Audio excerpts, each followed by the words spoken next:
Mukunda Jewelers, first ever factory outlet opening soon in Jubilee Hills.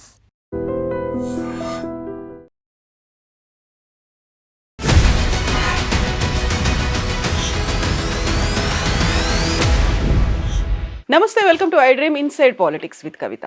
BRS పార్టీకి వరుసగా ఎదురు దెబ్బలు తగులుతున్నాయా?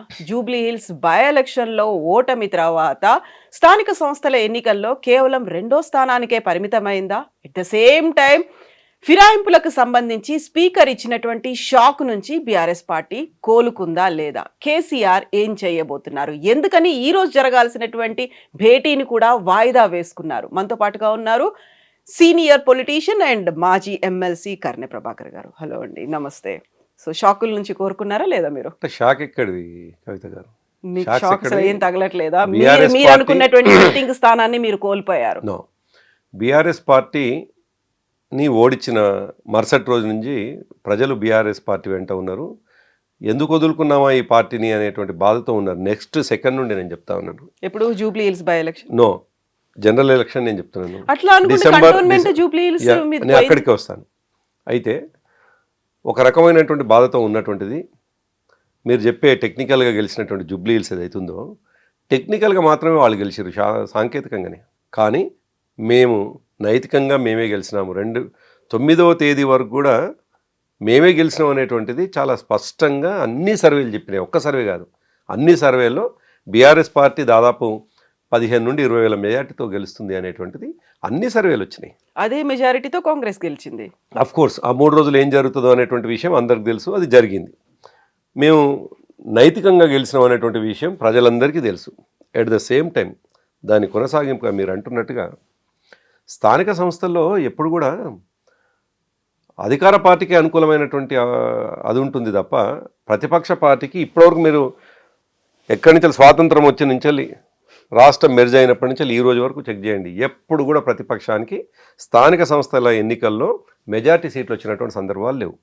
కానీ మేము ఊహించింది కొంత పర్సెంట్ అయితే మేము అనుకున్న దానికంటే డబుల్ వచ్చింది. నిజానికి నాలాంటి వాళ్ళు ఒక 20-25% మేము ఆగిపోతామేమో అనుకున్నాం. 4000 సీట్ల కంటే ఎక్కువ గెలిచినాం. మేము 60-40 గెలిచినాం. 60-40 రేషియో ఉంది ఇప్పుడు. 60-40 అనేది గుడ్ నెంబర్ నిజానికి ప్రతిపక్షానికి. నిన్న భువనగిరిలో యాదాద్రి భువనగిరి జిల్లాకు సంబంధించినటువంటి సర్పంచుల సన్మానానికి వెళ్ళి ఉంటుంది.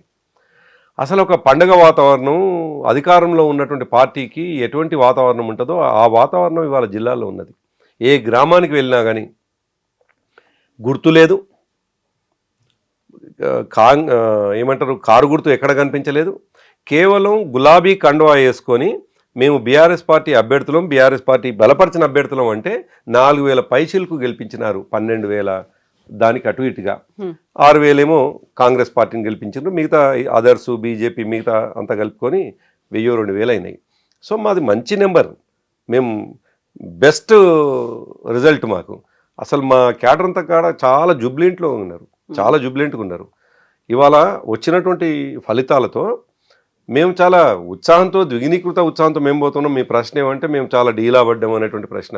అసలు మీరు అన్న దాంట్లో 60-40 అన్నారు. మొన్నటి దాకా జూబ్లీ హిల్స్ బై ఎలక్షన్ లో మీరు చెప్పిన ఆ మాట ఏంటంటే కాంగ్రెస్ ఇచ్చినటువంటి హామీల్ని నిలబెట్టుకోలేదు, ఇక్కడ కనుక కాంగ్రెస్ ని ఓడిస్తే కాంగ్రెస్ కి తను ఏం చెప్పిందో అది చేస్తుంది అనేమాట. ఇప్పుడు స్థానిక సంస్థల ఎన్నికలు మొత్తం తెలంగాణ వ్యాప్తంగా జరిగినటువంటి దాంట్లో 60% వాళ్ళకే వచ్చాయి అనుకుంటే కాంగ్రెస్ చేస్తున్న దాన్ని ప్రజలు ఆమోదించారు అన్నట్టే కదా? కాదా? మీరు గ్రామీణ ప్రాంతానికి వెళ్ళి మీరు వస్తే ఒకసారి ఆలోచన చేస్తే గ్రామీణ ప్రాంతంలో ఇంకా 3 సంవత్సరాలు అధికారంలో ఉన్నటువంటి పార్టీ, అనేక రకాల ప్రలోభాలు పెట్టేటువంటి అవకాశం ఉన్న అధికార పార్టీ, స్థానికంగా గ్రామ పంచాయతీలో గెలిచినటువంటి వ్యక్తి మేము రోడ్లు వేస్తాం, కమ్యూనిటీ హాల్ కట్టిస్తాం అని అంటే ఎక్కడ స్కోప్ ఉంటుంది అని అంటే అధికార పార్టీలో గెలిస్తే మాత్రమే స్కోప్ ఉంటుంది అనేటువంటి అవకాశం ఉన్న పార్టీకి డెఫినెట్గా 80% రావాలి, 90% రావాలి. నిజానికి ఓన్లీ 60% తోటి నిన్న ఆయన రేవంత్ రెడ్డి గారు చాలా గొప్పలు ఆయనకాయనే చెప్పుకుంటూ భుజాలు దడుపుకుంటూ ఆయనకాయనే మేము చాలా గొప్ప పర్ఫార్మెన్స్ అనేది. ఆయన ఒకవేళ నిజంగా కూడా పూర్తి అనుభవం ఉన్నటువంటి నాయకుడు అయితే పరిణతితో మాట్లాడి ఉంటే నిన్న అసలు ప్రెస్ మీట్ కూడా పెట్టకూడదు. రేవంత్ రెడ్డి మాట్లాడినటువంటి మాటలు చూస్తుంటే నాకే నవ్వు వచ్చింది. అసలు 70-80% మీరు ఒక్కసారి అంతెందుకు ఒకసారి ఎన్నికెళ్ళి చూడండి. మేము ప్రభుత్వంలో ఉన్నప్పుడు 33 జిల్లాలకు 33 జిల్లాల జడ్పీ చైర్మన్లు మేమే. ఇంకా కాలేదు కదా, అక్కడి దాకా వెళ్ళలేదు ఆనాడు ఓన్లీ. మొన్న అయినప్పుడు నేను చెప్పేది, ఇప్పుడు కాదు, మొన్న ఏదైతే మేము ప్రభుత్వంలో ఉన్నప్పుడు జరిగినటువంటి ఎన్నికల్లో నేను చెప్పేది. అంటే స్థానిక సంస్థల్లో అధికార పార్టీ ఏది ఉంటే దానికే ఎక్కువ సీట్లు వస్తాయి. వాళ్ళకి రాలేదు, వాళ్ళు దెబ్బతిన్నారు, వాళ్ళు ఓటంలో ఉన్నారు. 60% అనేది అసలు గుడ్ నెంబరింగ్ కానే కాదు. 60% అంటే ఫస్ట్ క్లాస్ లో పాస్ అయినట్టే కదా. 60% కూడా కాదు, మర్చిపోతున్నాను. 60% కూడా కాదు వాళ్ళకి వచ్చినటువంటిది. మా దాంట్లో 65, వాళ్ళకు 6,000, మేము 4,000, 12,000లో. సో 60% కూడా కాదు వాళ్ళు. అందుకేమంటున్నానంటే నేను వాళ్ళ పాస్ ఫెయిల్యూర్ కోసం చెప్పట్లేదు. వాళ్ళు అసలు డిస్టెన్స్లో పాస్ కావాలి. 80% ఎబో ఉండాలి వాళ్ళకి. 80% ఎబో వస్తాయని మేము కూడా ఊహించుకున్నాం. అధికార పార్టీ సహజంగా డబ్బులు పెడుతుంది, అన్ని రకాల ప్రలోభాలకు గురి చేస్తుంది, మంత్రులు ఇన్వాల్వ్ అవుతారు, ఎమ్మెల్యేలు వాళ్ళే అత్యధికంగా ఉన్నారు, వాళ్ళు ఇన్వాల్వ్ అవుతారు, బెదిరిస్తారు. మీరు చూసినారు కొన్ని గ్రామాల్లో ఎంత దారుణమైనటువంటి పరిస్థితి. వారిని మొన్న ట్రాక్టర్తో గుద్దిచ్చి నలుగురిని అడ్జేసే ప్రయత్నం చేసినారు.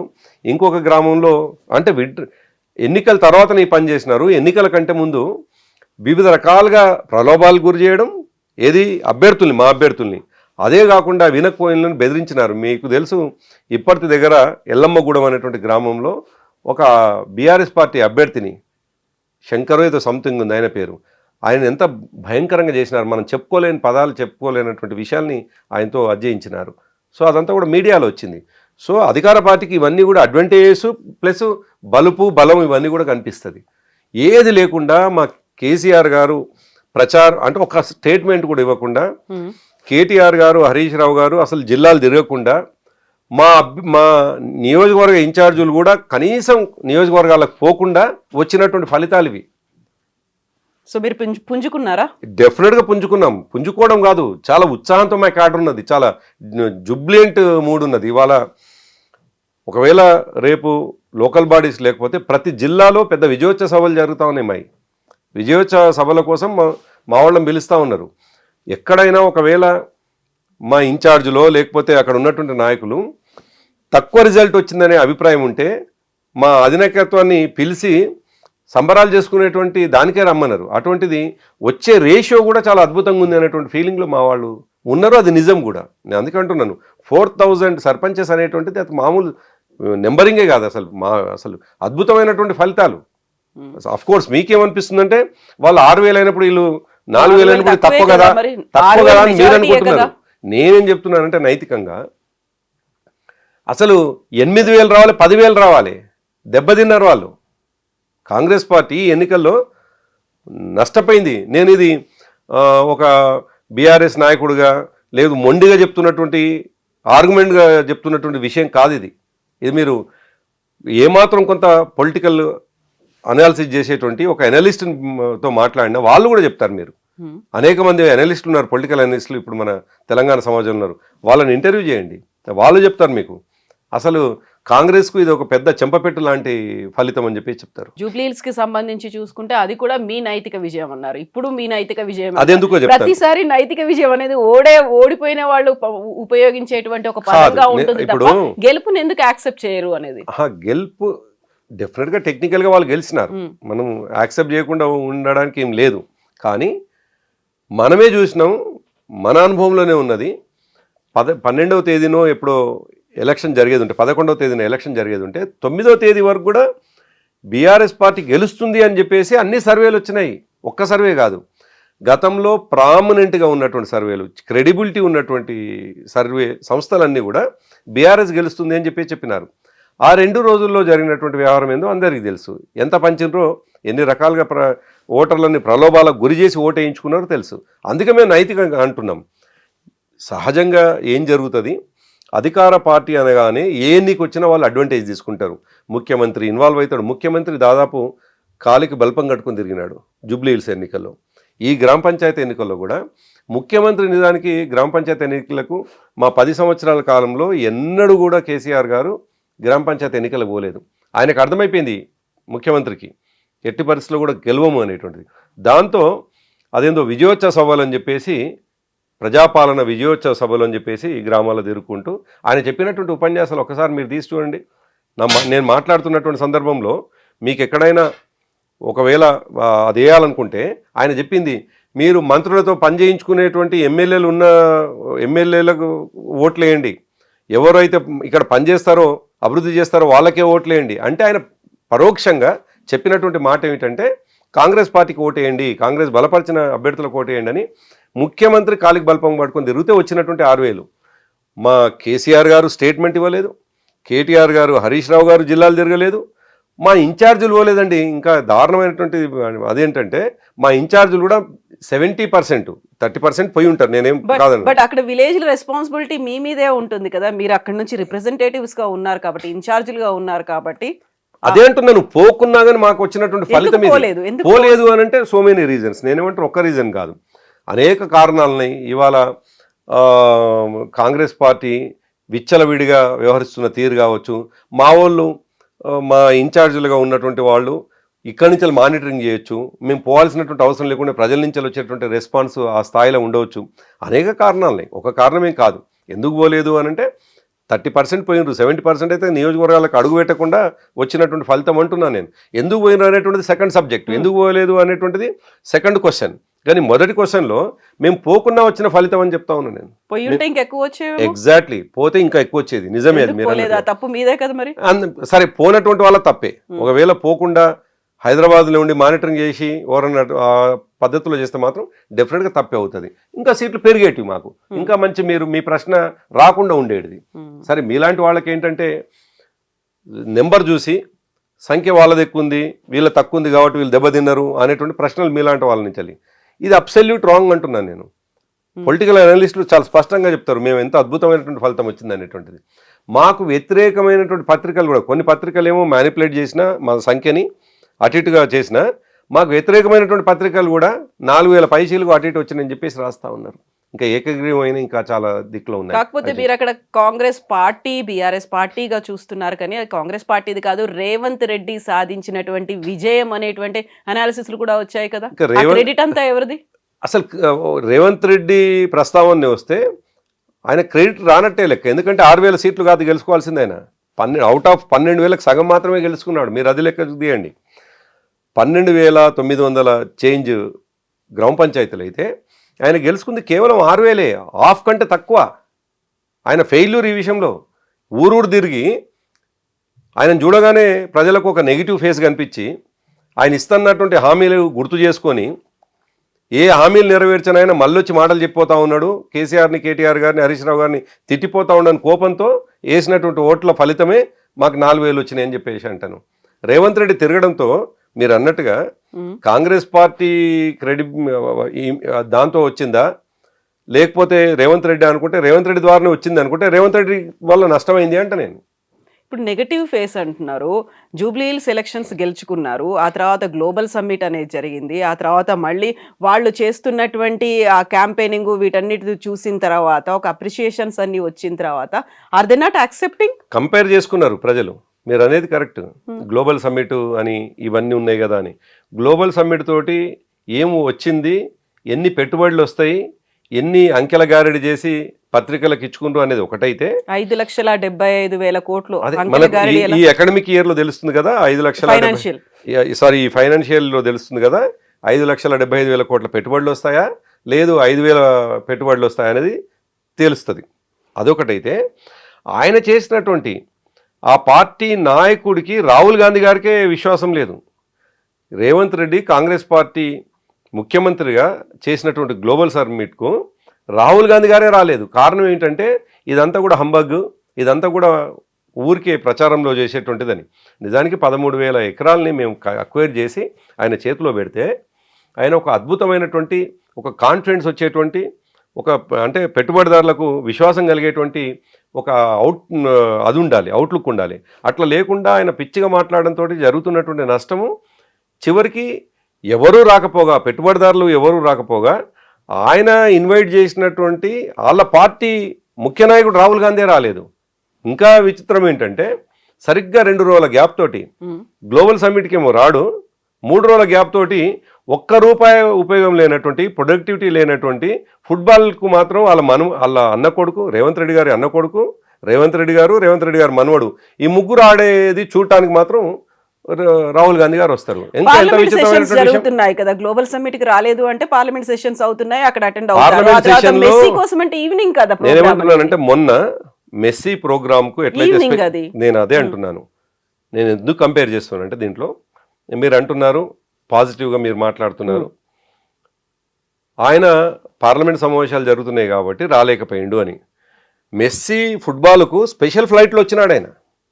సరిగ్గా 2 hours కోసం స్పెషల్ ఫ్లైట్లో వచ్చి మళ్ళీ 2 hoursలో వెళ్ళిపోయి ఇక ఒక 1 hour గడిపోయినా కానీ ఈ రాష్ట్రం యొక్క ఇమేజ్ రాహుల్ గాంధీ కూడా వచ్చిండు కదా అంటుండే. సో రాహుల్ గాంధీ కనీసం 5 గంటలు కూడా కేటాయించలేనటువంటి గ్లోబల్ సమ్మిట్ని ఈయన నిర్వహించడం తోటే అర్థమవుతా ఉంది ఇది ఒక ఫెయిల్యూర్ గ్లోబల్ సమ్మిట్.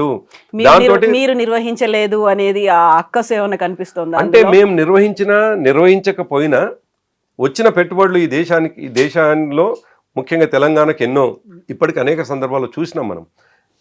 కళ్ళ ముందు ఉన్నటువంటి సంఖ్యలు ఉన్నాయి. ఇప్పుడు నేను మీకు చెప్పకపోవచ్చు సంఖ్య అంతా కూడా. ఆ పెట్టుబడులన్నీ ఒకసారి చెక్ చేస్తే ఎన్ని వేల కోట్ల రూపాయలు వచ్చి ఆ సంపద పెరిగి ఇవాళ పర్ క్యాపిటల్ ఇన్కమ్ తెలంగాణకు ఎంత వచ్చింది అనేటువంటిది. పర్ క్యాపిటల్ ఇన్కమ్ దాదాపు 3.5 lakhs. తెలంగాణ వచ్చినాడు 1.5 ఉంటే మేము దిగిపోయినాడికి 3.5, 3,50,000 రూపాయల పర్ క్యాపిటల్. ఎట్లొచ్చింది? ఎక్కడి నుంచి వచ్చింది? పెట్టుబడిదారులు రాకపోతే వచ్చేది కాదు కదా.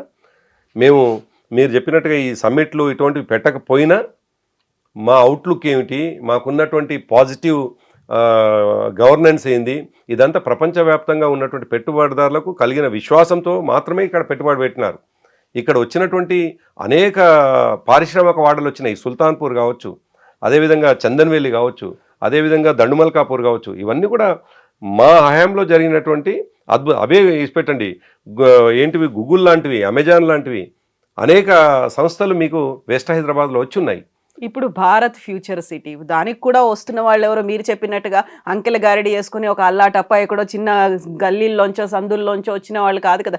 ఇంటర్నేషనల్ ప్లేయర్స్ ఉన్నారు, అందులో ఆంటర్ప్రెన్యూర్స్ ఉన్నారు, ఇండస్ట్రియలిస్టులు ఉన్నారు, ఇంక్లూడింగ్ బాలీవుడ్ నుంచి వచ్చి ఇక్కడ మేము అకాడమీలు పెడతామని అవన్నీ కూడా ఎంఓఐలు ఒప్పందాలు అవన్నీ ఎంత మసిబూసి మారడికాయ ఉంటుందంటే వాళ్ళు చెప్పేటువంటి. అజయ్ దేవగన్కు నిజానికి ఇప్పటివరకు ఎక్కడ స్టూడియో లేదు, ఇక్కడ పెడతా ఉంటున్నారు. నేను అదే అంటున్నాను. ఆయన గతంలో ఎక్కడన్నా స్టూడియో ఉండి ఇక్కడ పెడతాను అని అంటే అక్కడ పెట్టి సక్సెస్ఫుల్గా నడుస్తుంది, ఇక్కడ పెడతా అంటే కేవలం లెక్క కోసం మాత్రమే అజయ్ దేవగన్ 500 కోట్లలో 1000 కోట్లలో పెడతాడో లెక్క కోసం మాత్రమే చెప్తున్నట్టుగా కనిపించింది. ఒకవేళ నిజమే అదే మీరు చెప్పినట్టుగా లెక్క కోసమే అనుకుంటే వాళ్ళ పేరు పోతుంది కదా. అజయ్ దేవగన్ అది తర్వాత ఇమ్మెటీరియల్ అనుకుంటారు వాళ్ళు. ఏంటంటే ఈ నిమిషానికి పత్రికల్లో వచ్చేటువంటి వార్త మీలాంటి వాళ్ళు చెప్పేటువంటి వార్తల కోసం మాత్రమే రేవంత్ రెడ్డి ఆలోచిస్తున్నాడు తప్ప ఇప్పుడు ఆనంద్ మహీంద్ర కావచ్చు, అజయ్ దేవగన్ కావచ్చు, వీళ్ళ పెట్టుబడులు ఏ మేరకు ఉంటే మనకు రేపు భవిష్యత్తులో కనిపిస్తాయి. సో వంతారా ఆల్రెడీ వాళ్ళు అక్కడ పెట్టారు, అదే ఇక్కడ అంబానీస్ మళ్ళీ పెట్టబోతున్నారు అనేది మీకు గ్లోబల్ సిటీలో ఏదైతే వాళ్ళ అవుట్లుక్ ఉందో, ఏవైతే ఆలోచనలు చేస్తూ ఉందో 100% వాళ్ళు ఇవాళ చెప్తున్నట్టుగా అక్కడ జరిగేటువంటి అవకాశం లేదు. అన్నీ ఒకే యూనిట్లో 13,000 ఎకరాల్లో పెడదాం. సినిమా ఇండస్ట్రీ అక్కడే పెడతారట, రేస్ కోర్స్ అక్కడే పెడతారట, మొత్తం ఎంటైర్ అది. నిజానికి ఎట్లా జరగాలి అంటే హైదరాబాద్ చుట్టూ డెవలప్మెంట్ డిస్ట్రిబ్యూట్ కావాలి. అట్లా కాకుండా ఒకే దగ్గర పెడతాను అని అనుకున్నప్పుడే ఆయనకు ఒక పాజిటివ్ అవుట్లుక్ లేకుండా అపరిపక్వతమైనటువంటి ప్రయత్నం చేస్తున్నట్టు కనిపిస్తూ ఉంది. అది నేను ప్రయత్నం కూడా అనుకోవట్లేదు, కేవలం ప్రచారం కోసం చేస్తున్నటువంటి ఒక ఆర్భాటంగా నేను భావిస్తూ ఉన్నాను. అందుకే ఆ 13,000 ఎకరాలని ఉపయోగించుకోవాల్సిన పద్ధతిలో ఉపయోగించుకోకుండా ఒక 100 కోట్లు 200 కోట్లు మనం ఖర్చు పెట్టి ఆ 200 కోట్లని మన్లో పోసిండ్రు, దుమ్ములో పోసి వచ్చిండ్రు అని నేను అంటాను. కాబట్టి దాంతో తెలంగాణకు ఏదో గొప్పగా పేరు వచ్చిందని నేను భావించటం లేదు. వచ్చినటువంటి వాళ్ళే మాట్లాడినటువంటి విషయాలు మీరు చూసినారు. సుబ్రహ్మణ్యం గారు మాట్లాడింది కావచ్చు, టోనీ బ్లేయర్ మాట్లాడింది కావచ్చు, వీళ్ళందరూ ఏం మాట్లాడినారు? గత 10 సంవత్సరాల కాలంలో తెలంగాణ ఒక అద్భుతమైనటువంటి అభివృద్ధి జరిగింది అనేటువంటి మాట వాళ్ళే మాట్లాడిపోయినారు. అంటే ఈయన మాట్లాడినటువంటి విషయాలన్నీ కూడా అబద్ధ మాటలు, ఈయన చెప్పినటువంటి విషయాలన్నీ కూడా ఊరికేనే. అంటే ఆయన ముఖమే మాడిపోయింది. నిజానికి వాళ్ళు మాట్లాడుతున్నటువంటి సందర్భంలో, ప్రసంగకులు వచ్చినటువంటి సందర్భంలో ముఖ్యమంత్రి అక్కడే కూర్చుంటే ఈయననేమో 10 సంవత్సరాలు ఏం జరగలేదు అని చెప్పేసి ఈయన ఒకవైపు వల్లెవేస్తూ ఉంటే వాళ్ళేమో అద్భుతమైన అభివృద్ధి జరిగిపోయిందని చెప్పినారు. కాబట్టి ఆ 10 సంవత్సరంలో జరిగినటువంటి అభివృద్ధే, ఆ 10 సంవత్సరంలో వచ్చినటువంటి పెట్టుబడులే, ఆ 10 సంవత్సరంలో క్రియేట్ చేసినటువంటి సంపదనే ఇది కొనసాగింపే తప్ప రేవంత్ రెడ్డి గారు వచ్చిన తర్వాత వచ్చిన పెట్టుబడులు ఏంటివి, దాని ద్వారా వచ్చిన ఉద్యోగాలు ఏంటి, మేమిచ్చినటువంటి ఒకవేళ అధికారికంగా ఉండేటువంటివి మేము చేసిన ఎగ్జామ్స్ కావచ్చు, టెస్టులు కావచ్చు, ఇవన్నీ తర్వాత ఆయన ఓన్లీ పేపర్లు చేతికి ఇచ్చేసి సభలు పెట్టి మేము ఉద్యోగం ఇచ్చినామని చెప్పి చెప్తున్నాడు. ఇవి తప్ప కొత్తగా ఆయన చేసినటువంటిది ఏంది అని అంటే ఏమీ లేదు, శూన్యం. సో మీరు ఎంతసేపు గతం గురించి మాట్లాడుతున్నాడు, బట్ ఆయన ఫ్యూచర్ గురించి మాట్లాడుతున్నారు. భారత్ ఫ్యూచర్ సిటీ అనేది దానికి సంబంధించి వచ్చేటువంటి పెట్టుబడులు కావచ్చు, వస్తున్నటువంటి ఎవరైతే ఎంఓఈలు కుదుర్చుకోవడానికి ఇంట్రెస్టులు చూపిస్తున్నారో అదంతా ఎందుకు వర్కౌట్ కాదు అని మీరు అనుకుంటున్నారు? మళ్ళీ నేను గుర్తు చేస్తాను, ఒక అపోజిషన్ పార్టీగా మేము ఆయనను క్రిటిసైజ్ చేయడం కాదు, ఒక సామాన్య ప్రజలుగా అభివృద్ధిని అందుకోనేటువంటి వాళ్ళు క్రిటిసైజ్ చేయడం కాదు. ఆయన నియమించినటువంటి రాహుల్ గాంధీకే విశ్వాసం లేదు.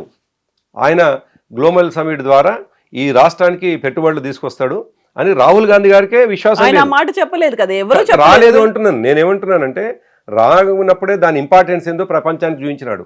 ఒకవేళ నిజానికి ఇంపార్టెన్స్ ఉంటే దాని ద్వారా ఏదన్నా లాభం జరుగుతుంది అనుకుంటే రాహుల్ గాంధీ 100% వచ్చేవాడు.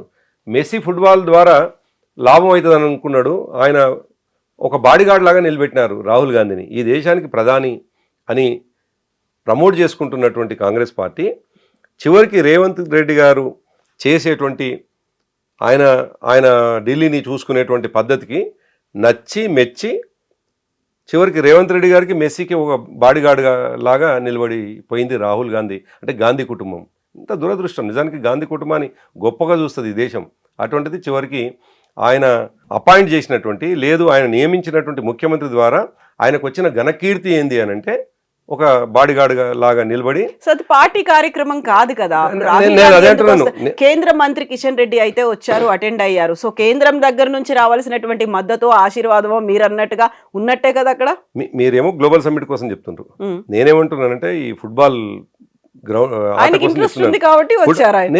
నేను ఏం తప్పు పట్టడం లేదు, కానీ వచ్చి ఆయన పర్ఫార్మెన్స్ చూస్తే జస్ట్ ఏమంటారు ఆ సైడ్ గోల్స్ కొట్టడానికి ఆడినటువంటి ఆ పెనాల్టీ గోల్స్ కొట్టడానికి 5 నిమిషాలు ఆడే ఆట కోసం ఆయన ఏదో హాఫ్ అన్ అవర్ 1 అవర్ ఆడే ఆటలాగా రాహుల్ గాంధీ వచ్చి నిలబడి మెస్సీతో ఫోటో దిగిపోవడానికి వచ్చిండ్రు. ఎక్కడ దిగజార్చుకున్నారు కాంగ్రెస్ పార్టీని? ఈ ప్రభుత్వాన్ని దిగజార్చుకున్నారు, కాంగ్రెస్ పార్టీ ప్రతిష్టను దిగజార్చుకున్నారు. ఇప్పుడు ఇంకొక మాట మనం ఆలోచిస్తే ఈ రాష్ట్రానికి ఏదన్నా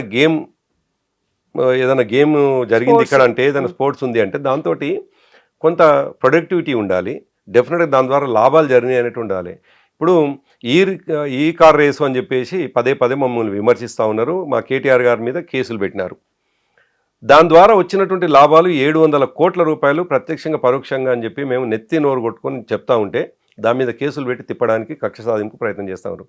100 కోట్లు పెట్టి నయా పైసా ప్రొడక్టివిటీ లేనటువంటి 50 కోట్లతోటేమో 700 కోట్లది అదొస్తూ ఉంటే జస్ట్ 100 కోట్లు ఉత్తగా నీళ్ళలో పోసిపోతే దానికోసం మాట్లాడటం లేనటువంటి. ఫుట్బాల్ అంటే ఇంట్రెస్ట్ పెంచడం లేకుంటే ఆట పట్ల ఒక మక్కువ పెంచడానికి ఇది ఒకటి ఊతం ఇస్తుంది అనిపించలేదా? ఎస్, మాలాంటి వాళ్ళం ముఖ్యంగా మేము కొంత పాజిటివ్గానే ఆలోచించినటువంటి వాళ్ళం ముందు ఇదే అనుకున్నాం. డెఫినెట్గా ఈ రాష్ట్రం కూడా దేశంలో ఉన్నటువంటి ఆటగాళ్లకు భాగస్వాములని పెంచాలి, ఇక్కడి నుంచి కూడా భాగస్వామ్యం పెరగాలి, ఆటగాళ్ళు పెరగాలి అన్ని రంగాల్లో, ఒక్క ఫుట్బాల్లోనే కాకుండా అన్ని ఆటల్లో కూడా పెరగాలి అనుకున్నాం. ఆ వైపుగానే ఉంటుందేమో అనేటువంటి ఆలోచన మాకు కూడా ఉండే. నిజానికి ఎండ్ ఆఫ్ ది డే చూసేసరికి అనుకున్నది ఒకటైతే రేవంత్ రెడ్డి గారి జీవితకాలపు కోరికని తీర్చుకోవడానికి పెట్టినటువంటి ఆటలాగా అనిపిస్తూ ఉంది. ఆయన ఎప్పుడో చిన్నప్పుడు ఆడిండో, తర్వాత మధ్యలో ఆట విడుపు కోసం లేకపోతే ఎక్కడ పని లేక ఆడిండో, లేదు ఆయన ఉన్నటువంటి దాంట్లో కొంతకాలం గడిపిండో, ఆ వ్యాపకంగా గడిపినటువంటి ఆ ఆటకు కొద్దిగా అదున్నటువంటి అంటే ప్రపంచవ్యాప్తపు పేరున్నటువంటి మెస్సీని తీసుకురావాలని ఎన్నడో కలగన్నడా లేక గుర్తుకొచ్చిందో అట్లా ప్రభుత్వ సొమ్ముని, సింగరేణి సొమ్ముని ఆయన కళని పూర్తి చేసుకోవడం కోసం స్పెషల్ ఫ్లైట్లో పిలిపించేసి ఆయన అన్న కొడుకు ఆయన మనవడు ముగ్గురు కలిసి ఈ ఆట ఆడిచ్చేసి ఏ క్రీడాకారులకు ఎటువంటి ఎంకరేజ్మెంటు, అసలు క్రీడాకారుల ఎంకరేజ్మెంటు ఫుట్బాల్ మీద సంతకం చేసినా మరో దాని మీద ఇంకా ఏది ఆటోగ్రాఫ్ తీసుకున్నా వాళ్ళ మనవడు కొడుకు ఆయన తప్ప ఇంకెవరు ఏ ఆటగాడికి అక్కడ టైం దొరికింది? సో ఆయనకున్న ఇంట్రెస్ట్ అనుకుంటే ఫార్ములా ఈ కార్ రేసింగ్ అనుకున్నప్పుడు కూడా కేటీఆర్ ఫ్యామిలీ అంతా అటెండ్ అయ్యారు కదా. ఇప్పుడు ఆయన కేటీఆర్ ఫ్యామిలీ మెంబర్స్ ఏమో జస్ట్ ఆడియన్స్ లాగా మాత్రమే అటెండ్ అయినారు. ఒక కేటీఆర్ గారి ఫ్యామిలీ ముగ్గురు మాత్రమే కూర్చోలే, అక్కడ కొన్ని వేల మంది కూర్చున్నారు. కానీ వీళ్ళు ముగ్గురు మాత్రమే ఆడినారు. దానికి దీనికి వ్యత్యాసం. అక్కడ రెండు గ్రూపులు కనిపిస్తున్నాయి కదా, వాళ్ళంతా ఆడిన ఫీల్ లేదా? వీళ్ళేమో ముగ్గురు ఆటలు ఆడినారు. రేవంత్ రెడ్డి గారు, వాళ్ళ అన్న కొడుకు ప్లస్ మనవడు. కానీ కేటీఆర్ గారి కుటుంబం ఈ కార్ రేసు ప్రేక్షకుల్లో ఉండి చూసింది. అయితే ఈ కార్ రేసు ఎన్నడూ కేటీఆర్ గారు ఆ రేసింగ్లో పాల్గొనలేదు. ఆయన భాగస్వామిగా దీనికంటే అది చాలా కష్టమైంది కదా. ఎనీవన్ నేను ఎట్లా పోలుస్తున్నానంటే, ఆయనకేమో ఆడాలని ఆసక్తి ఉండి ఆయన కోరిక అయినటువంటి మెస్సీతో ఫోటో దిగాలని ఆడాలని కోరిక తీర్చుకున్నాడు ఆయన. అయితే ఈయననేమో ఈ కార్ రేసింగ్ ద్వారా ఆటోమొబైల్ రంగానికి సంబంధించినటువంటి పెట్టుబడులు వస్తాయని ఈ కార్ రేస్ పెట్టినాడు. కాబట్టి దీనికి దానికి అసలు పొంతన లేదు. ఈయన సొంత కోరిక తీర్చుకున్నాడు, ఆయనేమో రాష్ట్ర పెట్టుబడులు పెంచినాడు. ఆయనకు ఉన్నటువంటి వ్యత్యాసం అది. సో మళ్ళీ మనం మొదటికి వెళ్తే ఎలక్షన్స్కి సంబంధించి కాలికి బలపం కట్టుకొని సీఎం రేవంత్ రెడ్డి తిరిగారు అనుకున్నప్పుడు అసలు కేసీఆర్ ఎక్కడున్నారు అనేది, ఈయనకు ఆ రెస్పాన్సిబిలిటీ అనేది ఉంది. మా వాళ్ళని గెలిపించుకోవాలి అనేది జూబ్లీ హిల్స్లో అక్కడ కనిపించింది. ఆ తర్వాత మెజారిటీగా మేం బలపరిచినటువంటి సర్పంచులు గెలవాలి అనేటువంటి ఒక బాధ్యత, దాంతో రేవంత్ రెడ్డి తిరిగారు. వేరేస్ కేసీఆర్ అంటే ఆయన బయట కనిపించలేదు, మాట్లాడలేదు, కనీసం ఒక సందేశం ఇవ్వలేదు. ఏం చేశారు ఆయన? ఈయనకేమో రెస్పాన్సిబిలిటీ అంతా కూడా ఈయన పోతున్నటువంటి ప్రభ కావచ్చు, ఈయన పోతున్నటువంటి గౌరవం కావచ్చు, ఈయనకు రోజు ప్రజల్లో పోతున్నటువంటి నమ్మకం, విశ్వాసాన్ని నిలబెట్టుకోవడం కోసం కాలికి బల్పం కట్టుకొని తిరిగితే వచ్చినటువంటి ఫలితం అది. మాకేమో మమ్మల్ని పోగొట్టుకున్నటువంటి బాధ ప్రజల్లో ఉన్నది. మేము కొత్తగా ఇగ్నైట్ చేయాల్సిన అవసరం లేదు, మేము కొత్తగా ట్రిగ్గర్ చేయాల్సిన అవసరం లేదు. ప్రజల్లో 10 సంవత్సరాలు కేసీఆర్ గారు పరిపాలించినటువంటి పాలన అనుభవంలో ఉంది కాబట్టి వాళ్ళే తీసుకొచ్చుకుంటారు తప్పకుండా. కేసీఆర్ గారు పెట్టినటువంటి అభ్యర్థుల్ని ప్రజలు కంపల్సరీ గెలిపించుకుంటారు అనేటువంటి మాకు పూర్తి స్థాయి విశ్వాసం ప్రజల మీద ఉండి, దానికి తోడు నేను చాలా సందర్భాల్లో ఈ మాట చెప్పినాను, మళ్ళీ మీ ఇంటర్వ్యూలో చెప్తాను. నేను కేసీఆర్ గారు పరిణతి లేని నాయకుడు కాదు. కేసీఆర్ గారు ఒక విఘ్నత కలిగినటువంటి నాయకుడు, అనుభవం ఉన్నటువంటి నాయకుడు. ఎవరైనా గెలిచేది 5 సంవత్సరాలకు ఒకసారి, 5 సంవత్సరాల కోసం.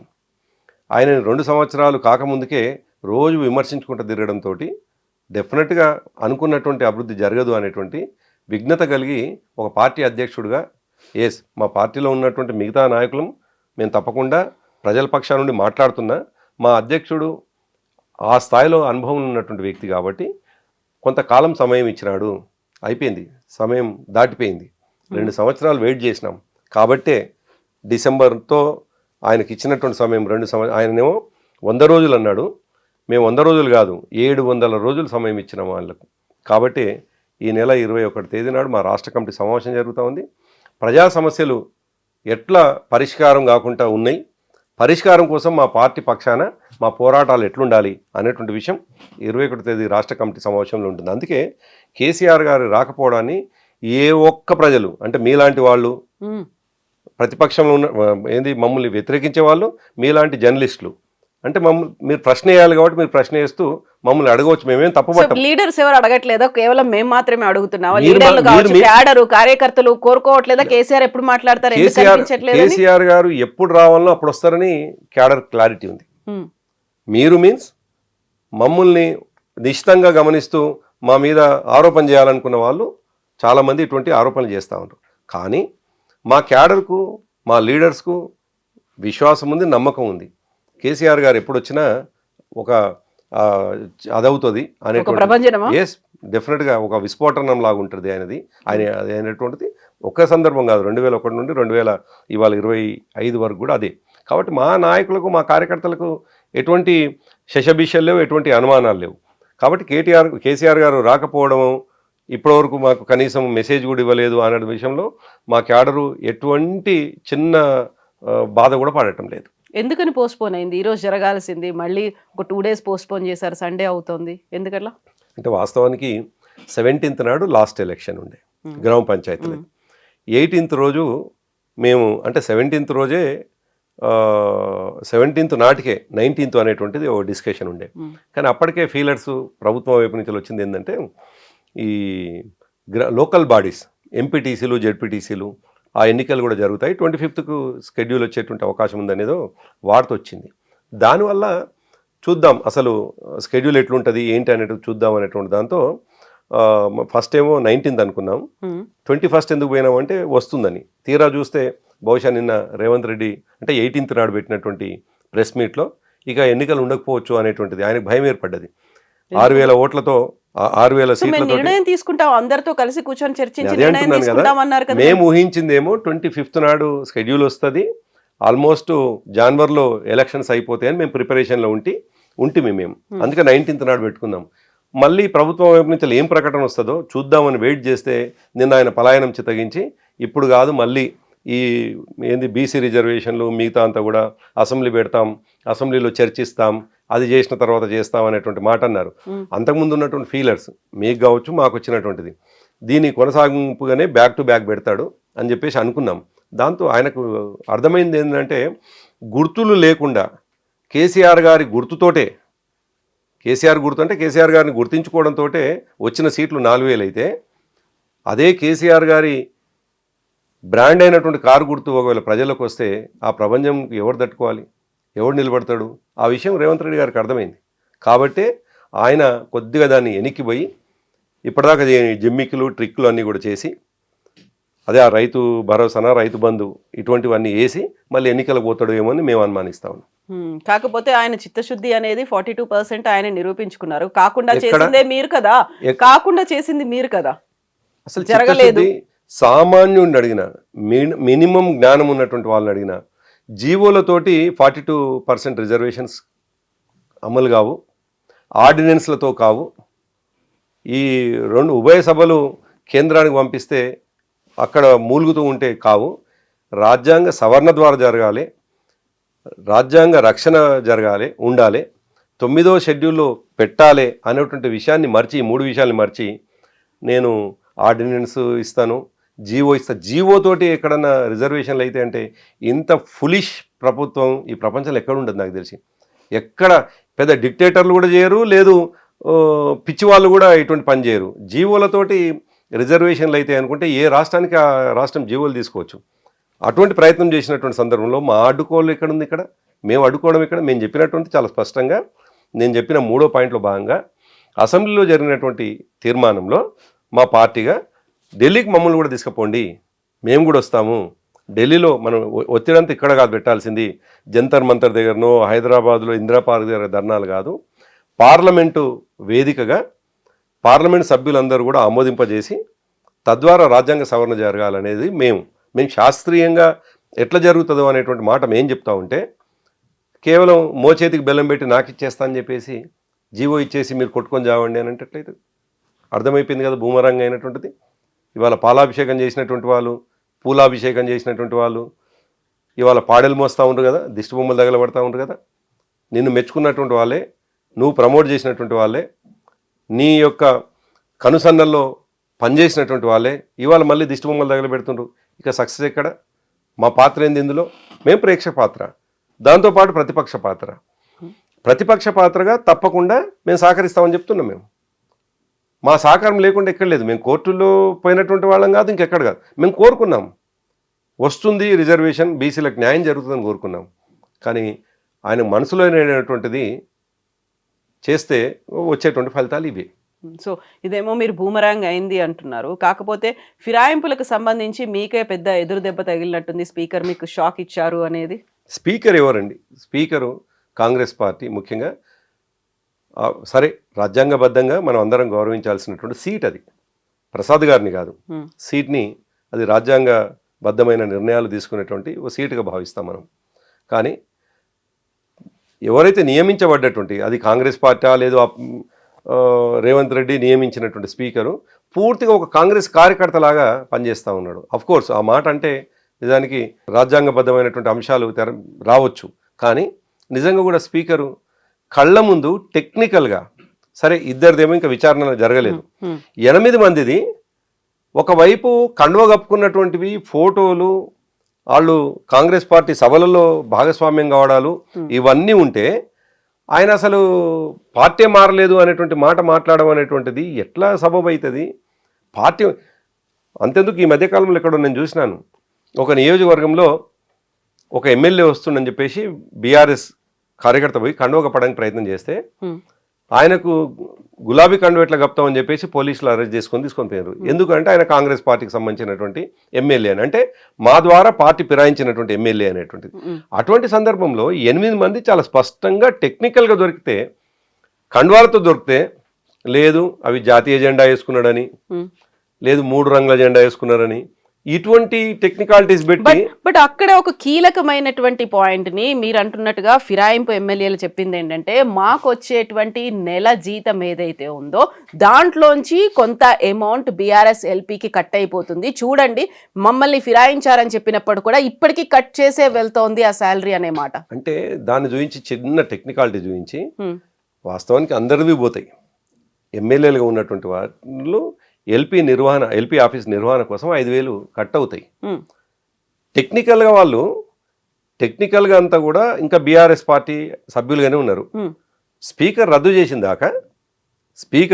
చేసిన దాకా డెఫినెట్గా మా లిస్ట్లో ఉన్నటువంటి వాళ్ళు మేమేమంటున్నాం అంటే, ఆ రద్దు చేయడం కోసమే మేము ఇవాళ పోరాటం చేస్తున్నాం. రద్దు చేసిన తర్వాత ఆటోమేటిక్గా 5,000 రూపాయలు కట్ కావడం ఆగిపోతుంది.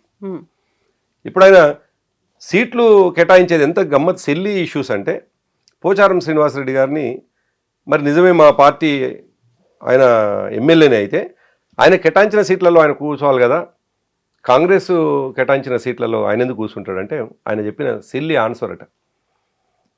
అక్కడికి వాష్రూమ్ దగ్గర ఉంది, పెద్ద మనిషి కదా, వెళ్ళి వచ్చడానికి వీలుగా అసలు అది సమాధానమా నేను అంటున్నాను.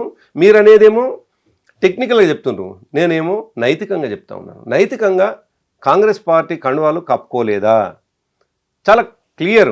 ఆయన సరే స్పీకర్ గారు ఆయన స్పష్టంగా వీళ్ళు కండువలు కప్పుకోలేదు ఆయన చెప్పవచ్చు.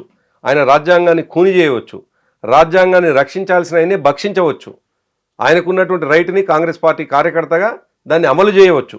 దాన్ని ఏం తప్పు పట్టడం లేదు. మేము మాకు కోర్టులు ఉన్నాయి, మళ్ళీ కోర్టుల్లో మేము ముందుకు పోతాం, కోర్టుల ద్వారా న్యాయం గెలవాలని చెప్పేసి ప్రయత్నం చేస్తాం. కానీ ఎంత అగౌరవం స్పీకర్ గారికి, ప్రసాద్ గారికి కాదు, ఆ సీటుకు చాలా పెద్ద. ఇంకోటి ఏంటంటే, బేసిక్గా ఆ సీటే గొప్పది. ప్రసాద్ గారి పట్ల కూడా ఇప్పటికీ కొంత గౌరవం ఉంటుంది. ఆయన వ్యక్తిగతంగా నేను చెప్పేది, ప్రసాద్ గారు అంటే వ్యక్తిగతంగా చాలామంది గౌరవిస్తారు, అభిమానిస్తారు కూడా. అటువంటిది ఈ ఒక్క నిర్ణయంతో ఆయన ఉన్నటువంటి గౌరవాన్ని పోగొట్టుకున్నారు. అట్లీస్ట్ ఆయన కొంత చాలా జాగ్రత్తగా పదాలు వాడి వాళ్ళకి అనుకున్నట్టుగా పంపించిన బాగుండు. లేదు వాళ్ళు అసలు కండువాలే కప్పుకోలేదని చెప్పేసి ఆయన ప్రకటన చేయడం అనేటువంటిది చాలా దారుణమైనటువంటి విషయం. ఆయన రాజ్యాంగ మౌలిక సూత్రాలని తుంగలో దొక్కి. మీరు రాజ్యాంగం గురించి ఇంత మాట్లాడుతున్నారు, ఇంత చెప్తున్నారు, బట్ మీరు చేసింది ఏంటి? 2 టర్మ్స్లో కూడా బీఆర్ఎస్ పార్టీ, అప్పుడున్నటువంటి టీఆర్ఎస్ పార్టీ కాంగ్రెస్లోని, ఆ తర్వాత టీడీపీ ఎమ్మెల్యేలను తీసుకుని వాళ్ళని మంత్రులను కూడా చేసింది కదా. అలాంటి పార్టీ ఇప్పుడు ఎందుకని ఇంత మాట్లాడుతోంది? ఎవరు వేరే పార్టీలు గెలిచి మా పార్టీలో కండువాలు కప్పుకున్నారు? పార్టీలు మెర్జర్ అయినాయి. సిపిఐ అయినా మెర్జర్ అయింది, టీడీపీ అయినా మెర్జర్ అయింది, కాంగ్రెస్ పార్టీ ఎల్బీ కూడా మెర్జర్ అయింది. మెర్జర్ తర్వాత మాత్రమే ఈవెన్ బీఎస్పీ కూడా మెర్జర్ అయింది. మెర్జర్కి ఇండివిజువల్గా పార్టీలో చేరడానికి చాలా వ్యత్యాసం ఉన్నది టెక్నికల్గా. కాబట్టి రాజ్యాంగానికి లోబడి జరిగినటువంటిది, ఇదేమో రాజ్యాంగానికి వ్యతిరేకంగా జరిగినటువంటిది. అదే అంటున్నాను, రాజ్యాంగ రక్షకుడు రాజ్యాంగానికి లోబడి పనులు చేయాలి, రాజ్యాంగ రక్షణ కల్పించబడాలి, గౌరవించాలి. మేము అదంటున్నాం. ఆనాడు ఉన్నటువంటి స్పీకర్ గారు మెర్జర్ని యాక్సెప్ట్ చేసినారు. కాంగ్రెస్ పార్టీ ఎల్పీ మా దాంట్లో చేరిపోయింది, మెజార్టీ 2/3 చేరిపోయింది. కాబట్టి అది అఫీషియల్గా ఎవరు కూడా దాన్ని మేము సీట్లని కేటాయించుకున్నాం, అసెంబ్లీలో కూడా సీట్లు కేటాయించబడ్డాయి. ఎవరైతే మెర్జ్ అయినటువంటి వ్యక్తులు ఉన్నారో వాళ్ళు బీఆర్ఎస్ సభ్యులుగా గుర్తిస్తూ ఆ బులెటిన్ కూడా రిలీజ్ అయింది. ఇప్పుడు చేయమని చెప్పండి, వాళ్ళ సీట్లేమో కాంగ్రెస్ పార్టీ సీట్లలో కూర్చుంటారు, ఉంటున్నదేమో బీఆర్ఎస్లో అని చెప్తారు. ఎట్లా అదైతుంది? కాబట్టి నైతికంగా సరైనది కాదు అని అంటున్నాం మేము. ఇప్పుడు నైతికత ఇవన్నీ మాట్లాడితే అక్కడ వాటిని కన్సిడర్ చెయ్యరు. కాబట్టి మీరు చేయాల్సినటువంటి పోరాటం అనేది అయితే ఉంది. సో ఇప్పటికీ సుప్రీంకోర్టు ఒక డెడ్ లైన్ ఇచ్చింది. స్పీకర్ బాల్ ఆయన కోర్టులో ఉంది, ఆయన ఒక నిర్ణయం తీసేసుకున్నారు. వాట్ నెక్స్ట్ అంటే సుప్రీంకోర్టు ఏం చేస్తుంది? మళ్ళీ మీరు ఎక్కడికి వెళ్తారు? ఏం అంతే చేయబోతున్నారు? కదా, ఇవాళ రాజ్యాంగం తుంగలో తొక్కబడుతున్నప్పుడు, రాజ్యాంగ పరిహాస్యం జరుగుతున్నప్పుడు ఏవో రక్షణగా ఈ దేశంలో అనేక చట్టాలు ఉన్నాయి, అనేక రకాల ఆ, రక్షణ చట్టాలు ఉన్నాయి. తప్పకుండా మేము కోర్టే మా అల్టిమేట్గా మేము పోయేది. సుప్రీంకోర్టును మళ్ళీ ఆశ్రయిస్తాం. ఉమ్. సుప్రీంకోర్టులో జరిగినటువంటి విషయాన్ని, తతంగాన్ని, స్పీకర్ గారు ఇచ్చినటువంటి ఈ దురదృష్టకరమైనటువంటి తీర్పుని తప్పకుండా ఛాలెంజ్ చేస్తాం. సుప్రీంకోర్టు నుంచి వెళ్ళి ఈ మధ్యకాలంలో మీరు చూసినారు, అక్కడెక్కడో వెస్ట్ బెంగాల్ అనుకుంటాను, బహుశా ఉత్తరప్రదేశ్లో మీకు హైకోర్టే ఒక తీర్పు ఇచ్చింది, ఆయన టెక్నికల్గా తీసేయండి. అఫ్కోర్స్ అది పెండింగ్లో ఉందనుకోండి, కానీ కోర్టే చెప్పింది ఆయన అనెలిజిబుల్ అని చెప్పేసి డిస్క్వాలిఫై కావాల్సినటువంటి అవసరం ఉంది అని. అట్లా సుప్రీంకోర్టు డెఫినెట్గా ఇవ్వాల్సినటువంటి కొన్ని సందర్భాల్లో సుప్రీంకోర్టు దీంట్లో కూడా ఇన్వాల్వ్ అయ్యి పనిచేయాల్సినటువంటి పరిస్థితి వస్తుందేమో అనిపిస్తుంది. ఎందుకంటే కళ్ళ ముందు ఇంత దుర్మార్గం జరుగుతూ ఉంటే, ఇంత అనైతికంగా వ్యవహరిస్తూ ఉంటే మరి ఎవరో ఒక రక్షణగా నిలబడాలి. కాబట్టి రాజ్యాంగ రక్షణ లేనప్పుడు చట్ట రక్షణ జరగాల్సినటువంటి అవసరం ఉంది. కాబట్టి సుప్రీంకోర్టు ఇన్వాల్వ్ అవుతుంది. లోనికి తొంగి చూసైనా సుప్రీంకోర్టు వీళ్లలోకి అయినా వచ్చి తప్పకుండా తీర్పిస్తుంది అనేటువంటి విశ్వాసంతో మేము ఉన్నాం. ఇప్పుడు ఆల్రెడీ 2 years కంప్లీట్ అయిపోయింది, మిగిలిన 3 ఏళ్లే. ఈ టైంలోనే అక్కడ జరగాల్సినటువంటి పనులు ఉంటాయి, బోల్డంత కన్ఫ్యూషన్ అనేది ఉంది, ఏ పార్టీ అనేది అసలు తేలన్నప్పుడు వచ్చేటువంటి ఫలితం మీకు అనుకూలంగా ఉంటుందా, లేకపోతే ఏం జరుగుతుంది అనుకున్నప్పుడు మళ్ళీ అల్టిమేట్గా ఒక పెద్ద క్వశ్చన్ మార్కే కనిపిస్తుంది కదా. అంటే మేమేమంటామంటే తప్పు చేసిన వాళ్ళకి పనిష్మెంట్ కావాలి. ఆ పనిష్మెంట్ కావడం కోసం మా పోరాటం ఉంటుంది.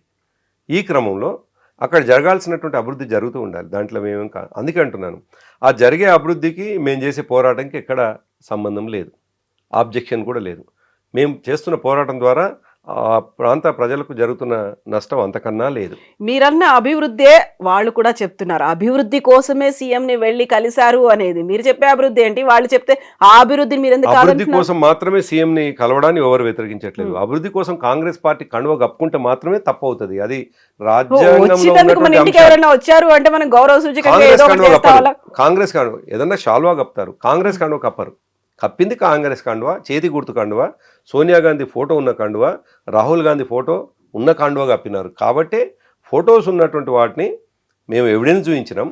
ఆ ఎవిడెన్స్ ప్రకారం వీళ్ళని సస్పెండ్ చేయండి, వీళ్ళని డిస్క్వాలిఫై చేయండి. సరైనటువంటి ఆధారాలు మీరు ఇవ్వలేకపోయారు, ఆ ఎవిడెన్సెస్ ని కన్సిడర్ చేయలేదు కదా స్పీకర్. అందుకే అంటున్నాను, ఆయన కాంగ్రెస్ కార్యకర్తగా బిహేవ్ చేసింది తప్ప రాజ్యాంగ రక్షకుడుగా బిహేవ్ చేయలేదు. రాజ్యాంగ రక్షకుడు అయితేనేమో మేము ఇచ్చినటువంటి ఎవిడెన్స్ పక్కా ఎవిడెన్స్ అని చెప్పేసి అనేక సందర్భాల్లో వాళ్ళే మేము కాంగ్రెస్ల పార్టీలో చేరినమనేటువంటి క్లిప్పింగ్లను కూడా ఇచ్చినారు. ఎక్కడో వివిధ సభల్లో కాంగ్రెస్ పార్టీకి సంబంధించిన కార్యకర్తల సభల్లో అక్కడ ఇక్కడ మాట్లాడుకుంటున్నటువంటి విషయాన్ని ఆ క్లిప్పింగ్లను కూడా ఇచ్చినాం. కానీ ఆయన కాంగ్రెస్ పార్టీ నాయకుడు కార్యకర్తలాగా స్పీకర్ గారు వివరించారు, దురదృష్టం. కాబట్టే మరొక రక్షణ వేదికను మేము సెలెక్ట్ చేసుకోవాలి. కాబట్టి సుప్రీంకోర్టు కంపల్సరీ పోతాం మేము. సో ఈ టైంలోనే ఆ కాలయాపన అనేది జరుగుతుంది, 3 ఏళ్ల కాలం కూడా అయిపోతుంది. గతంలో కూడా ఇలాగే అయింది కదా, 5 ఏళ్ల తర్వాత వాళ్ళని అనర్హులుగా వేసిన తర్వాత వచ్చే లాభం ఏంటి? ఫైట్ ఎందుకు? అట్లని ఇటువంటి తప్పులు చేసినటువంటి వాళ్ళని మేము మౌనంగా ఊరుకోలేము కదా. డెఫినెట్గా ప్రజల ముందు పెట్టాలి, ఈ పార్టీ చేసేటువంటి దుర్మార్గాల్ని ప్రజల ముందు పెట్టాలి. కాబట్టి మా పోరాటం అది కాలం గడిచిపోతుంది కదా అని చెప్పేసి ప్రజలకు విషయాల్ని గుర్తు చేయకుండా, ఎథిక్స్ ఏంటివి, మోరల్స్ ఏంటివి, టెక్నికాలిటీస్ ఏంటి చెప్పకుండా మేము ఉండలేం. కాబట్టి మా పార్టీలో గెలిచినటువంటి వ్యక్తి బయట ఎవరి మనిషో తెలియకుండా తిరుగుతున్నటువంటి సందర్భంలో ఆయన అయితే మా మనిషి ఉండాలి, లేకపోతే మీ మనిషి ఉండాలి. మా పార్టీ మీటింగ్లకు రాడు. రేపు ఒకవేళ నిజంగానే మీరు అంటున్నట్టుగా ఆయన మా పార్టీ సభ్యుడు అయితే మీరు చెప్పే 5,000 రూపాయలు కటింగ్ అవ్వడం, టెక్నికల్గా ఎల్పీకి పోవడం, టెక్నికల్గా వాళ్ళు సమర్థించుకుంటే వచ్చి 21వ తేదీ నాడు మా సమావేశం జరుగుతుంది, సంతకం పెట్టమనండి, రిజిస్టర్లో సంతకం ఉంటుంది. మేము ఆల్రెడీ మెసేజ్ పోయింది. దాదాపుగా ఇప్పుడు ఒక ఎక్స్ఎమ్మెల్సీగా నాకు ఎట్లయితే వచ్చిందో 430-440 మంది ఎవరైతే మొత్తం మా ఎంటైర్ రాష్ట్ర పార్టీ అని అనుకుంటున్నామో, రాష్ట్ర కార్యవర్గము, ప్రజెంట్ ఎంపీలు, ప్రజెంట్ ఎమ్మెల్సీలు, అందరికి 10 మందితో పాటు మిగతా 38 మందికి అందరికి పోయింది. కేసీఆర్ గారితో పాటు, ఆయన మా ప్రెసిడెంట్ కాబట్టి వారితో పాటు అందరికీ సమాచారం ఉంది. వాళ్ళు బీఆర్ఎస్ పార్టీలో ఉంటే వచ్చి నిరూపించుకొని ఆ రిజిస్టర్లో సంతకం చేసి పొమ్మంటే సరిపోతుంది. వాళ్ళు ఇది ఒక పెద్ద అవకాశం కూడా. నిజానికి ఎక్కడో నిరూపించుకోవాలి, ఎక్కడో ఆర్గ్యుమెంట్ చేసుకోవాలి, వాళ్ళు అడ్వకేట్లను పెట్టి మేము చేరలేదు అని స్పీకర్ గారి ముందల ఆర్గ్యుమెంట్ కంటే సుప్రీంకోర్టు ముందుకు పోయి ఆర్గ్యుమెంట్ చేసుకోవడం కంటే ఆర్గ్యుమెంట్ చేసుకునే బెస్ట్ అవకాశం ఉన్నటువంటి స్థలం ఏదన్నా ఉంది అంటే అది బీఆర్ఎస్ పార్టీ కార్యాలయం తెలంగాణ భవన్. కాబట్టి తెలంగాణ భవన్లో 21వ తేదీ నాడు వాళ్ళు అనుకుంటున్నటువంటి మేము ఉన్నాము అని చెప్తున్నటువంటి పార్టీ రాష్ట్ర కార్యవర్గ సమావేశం అవుతుంది. కాబట్టి ఆ రాష్ట్ర కార్యవర్గ సమావేశానికి ఇన్వైటీస్గా వాళ్ళు కూడా వచ్చి సంతకాలు పెట్టి రాష్ట్ర కార్యవర్గంలో పాల్గొని బయటికి పోయి పార్టీ కార్యక్రమాలు ఇవి, అభివృద్ధి కోసం మాత్రమే నేను రేవంత్ రెడ్డిని కలిసినాను, పార్టీగా మాత్రం బీఆర్ఎస్లోనే ఉన్నాను అని చెప్పుకొని పోతే అసలు తేలిపోతుంది. దూత్ కా దూత్ పానీ కా పానీ అనేది తేలిపోతుంది. కాబట్టి ఆ అవకాశం ఇంకా దూరం పోలేదు. మీరు చెప్పేటువంటి సమయం కూడా వృధా కాదు. 2 సంవత్సరాల కాలం అయిపోయింది కాబట్టి ఇంకో 3 సంవత్సరాల కాలం బీఆర్ఎస్ సభ్యుడిగా ప్రతిపక్షంగా కొట్లాడేటువంటి అవకాశం ఉంది. కాబట్టి మీరు వచ్చి ఆ సమావేశానికి అటెండ్ కమ్మంటున్నారు. మీరేమో వాళ్ళు కాంగ్రెస్ పార్టీలో చేరిపోయారంటారు, స్పీకర్ ఏమో వాళ్ళు కాంగ్రెస్లో చేరలేదు బీఆర్ఎస్ అంటారు, వాళ్ళేమో మేము అభివృద్ధి కోసమే సీఎంని కలిసాము అంటారు. అసలు వాళ్ళకి ఏం చేయాలో పాలుపోని పరిస్థితి కల్పిస్తోందే మీరు కదా. అసలు నేనేమంటున్నానంటే కాంగ్రెస్ ఓన్ చేసుకోకపోగా మేము మా పార్టీకి వెళ్ళి మమ్మల్ని మోసం చేసి పోయినరు అనే తరిమేసేటువంటి సిచ్యువేషన్ తీసుకొచ్చి అనర్హత వేట వేయండి అని మీరు చెప్తున్నారు. అంతే కదా, మమ్మల్ని ఎప్పుడైతే మోసం చేసి పోయినరు అనేటువంటి విషయం రూఢి అయిన తర్వాత కాంగ్రెస్ కండువా కప్పుకుండ్రు అనే విషయం మాకు తెలిసిన తర్వాత డెఫినెట్గా యాజ్ ఏ పార్టీగా మేము అట్నే యాక్ట్ చేయాలి. ఈ పార్టీగా మా ఆర్గ్యుమెంట్ తప్పనుకున్నప్పుడు కాంగ్రెస్ పార్టీ ఓన్ చేసుకోవటం లేదు అని వాళ్ళు నిర్ణయించుకున్నప్పుడు వాళ్ళకున్న ఒకే ఒక వేదిక ఏంటంటే రాష్ట్ర పార్టీ కార్యాలయంలో జరిగే రాష్ట్ర కార్యవర్గ సమావేశం. స్టేట్ అవే గన్మెన్లతోటే వస్తారు కదా. సో ఇప్పుడు మీరు అందుకోసమే పెట్టారా ఇప్పుడు రాష్ట్ర కార్యవర్గ సమావేశం? 10 మంది వస్తారా లేదా టెస్ట్ చేయడానికి? ఇంతకుముందు మనం అనుకున్నట్టుగా మాకు 2 ఏళ్ల పాటు సమయం అయిపోయింది కాబట్టి ఆ 2 ఏళ్ల తర్వాత ఇవ్వాల్సిన 3 కార్యక్రమాలు ఇవ్వడం కోసం. కాబట్టి వాళ్ళకు ఒక గొప్ప అవకాశంగా ఫీల్ కావాలి, వాళ్ళకు ఒక గొప్ప సమయంగా ఫీల్ అయ్యి టెక్నికల్గా వాళ్ళు బీఆర్ఎస్ పార్టీ నాయకులే ఎమ్మెల్యేలను చెప్పుకోవడానికి స్కోప్ ఉన్నటువంటి సమయం ఇది. దాన్ని కూడా మిస్యూజ్ చేసుకుంటే దాంతో అర్థం కావాలి స్పీకర్ గారికి కానీ మిగతా వాళ్ళకి. ఇప్పుడు 10 మంది 10 కారణాలు చెప్పి తప్పించుకోలేరుగా, ఎవరన్నా ఒకరు రావచ్చు కదా. కొందరు నాకు జ్వరం వచ్చింది అనవచ్చు, కొందరు మేము విదేశాలు ఉన్నామనవచ్చు, కొందరు ఇంకోటి దగ్గర ఉన్నామనవచ్చు, ఒక్కరన్నా ఉంటారు కదా. వస్తే హక్కును చేర్చుకుంటారా? డెఫినెట్గా బీఆర్ఎస్లో మేము కొనసాగుతున్నాం అంటే అంతకంటే గొప్ప ముచ్చట ఏమిటి?